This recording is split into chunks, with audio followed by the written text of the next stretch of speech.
राजकुमारी aurora ने भी कभी बाहरी दुनिया नहीं देखी थी, जैसे मलेफिसेंट ने भी नहीं देखी थी। उसके मन में हमेशा जिज्ञासा रहती थी कि उसके बाहर आखिर है क्या। एक दिन वो वहां जाती है और चारों ओर देखना शुरू करती है। उसे अचानक आभास होता है कि यहाँ कोई है। वो जोर से चिल्लाती है, कौन है यहाँ? सामने आओ, मुझे बहुत से सवाल पूछने हैं। अब वहां मलेफिसेंट थी। वो छुप कर नहीं रह पाई और सामने आ गई। राजकुमारी ऑरोरा उसे देखकर चिल्लाई, तुम ही हो ना जो बचपन से मेरी देखभाल करती रही हो, लेकिन तुम कभी मेरे सामने क्यों नहीं आई? तुम मेरी गॉड मदर हो, मैं तुम्हें पहचानती हूँ और मुझे तुम्हारा साथ रहने वाला कौवा भी अच्छा लगता है। मलेफिसेंट इस जवाब को सुनकर भीतर से खुश हो गई, जबकि उसे इसकी बिल्कुल उम्मीद नहीं थी, क्योंकि मैंने आपको बताया था वो एक बहुत अच्छी परी थी। धीरे धीरे उसने ऑरोरा से सच्चा स्नेह करना शुरू कर दिया।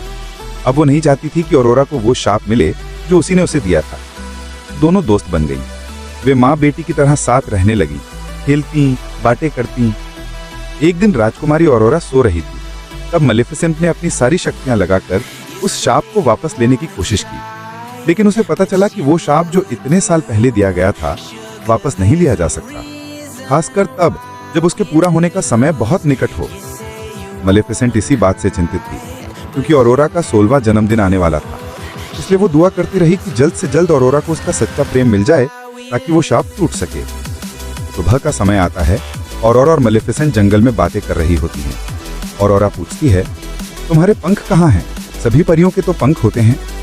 मलेफिसेंट ने कहा, मेरे पास भी पंख थे, लेकिन किसी ने मुझसे वे छीन लिए।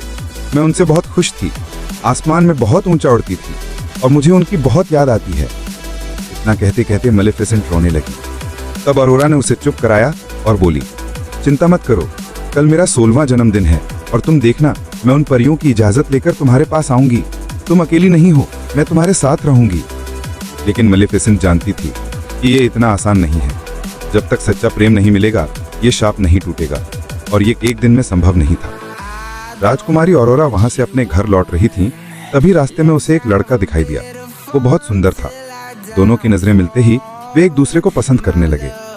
घर लौटकर ऑरोरा ने उन तीनों परियों से कहा, मैं अब यहाँ से जाना चाहती हूँ, मैं मलेफिसेंट के पास जाना चाहती हूँ। परियों को लगा कि उसे ये पता चल गया है कि उसके माता पिता अभी जीवित हैं और वो अपने जन्मदिन के बाद राज्य में जाना चाहती है। तब तीनों परियों ने उसे सच्चाई बता दी, क्या हुआ था, और एक दुष्ट परी है जो उसकी जान लेना चाहती है। उन्होंने बताया, वो और कोई नहीं, वही मलेफिसेंट है। ये सुनकर राजकुमारी ऑरोरा को अपने कानों पर विश्वास नहीं हुआ। वो बहुत दुखी मन से मलेफिसेंट के पास गई और पूछा, क्या ये सच है जो मैंने सुना? मलेफिसेंट ने प्यार से कहा, हाँ, ये सच है। मैंने ही तुम्हें शाप दिया था, लेकिन अब मेरा दिल बदल गया है। मैंने ये सब सिर्फ तुम्हारे पिता की वजह से किया था। अब मैं नहीं चाहती कि तुम मरो, मैं तुमसे बहुत प्यार करती हूँ। लेकिन राजकुमारी ऑरोरा गहरे आहत हो चुकी थी। वो वहां से निकल गई, सीधे राज्य पहुंची और अपने पिता से आकर लिपट गई। वो बोली, पिताजी, मैंने आप सबको बहुत याद किया। मैंने सोचा था कि मैं बिल्कुल अकेली हूँ। उसका पिता परियों से बहुत गुस्सा हुआ। उसने कहा, जब मैंने कहा था कि ऑरोरा को उसके 16वें जन्मदिन के बाद लाना, तो तुम उसे एक दिन पहले क्यों ले आई, जब शाप पूरा होने वाला है? राजा ने आदेश दिया कि ऑरोरा को या तो किले से दूर भेज दो, या फिर उसे ऐसे कमरे में बंद करो जहां कुछ भी ना हो और कोई अंदर ना जा सके। लेकिन राजा भी शाप को रोक नहीं सका।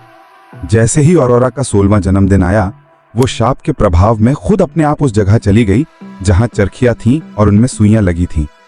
शाप की वजह से उसने खुद उस सुई को छू लिया और तुरंत बेहोश होकर गहरी नींद में चली गई। राजा बहुत परेशान हो गया, क्योंकि उसकी बेटी गहरी नींद में जा चुकी थी और उसे जगाना असंभव लग रहा था। मलेफिसेंट भी अंदर से बहुत दुखी थी।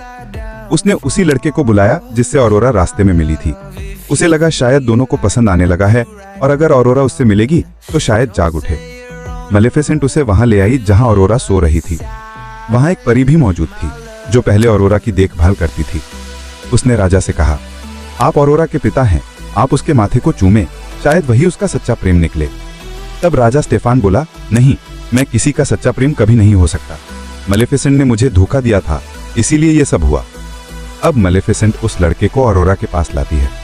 वो उसके पास जाकर चुंबन करता है, लेकिन ऑरोरा नहीं जागती। मलेफिसेंट को समझ आ गया कि वो उसका सच्चा प्रेम नहीं है। मलेफिसेंट रोने लगी और बोली, मैं तुम्हें बहुत याद करूंगी, तुम्हारी मुस्कान मुझे हमेशा याद आएगी, मैं तुम्हें कभी नहीं भूल पाऊंगी। फिर मलेफिसेंट रोते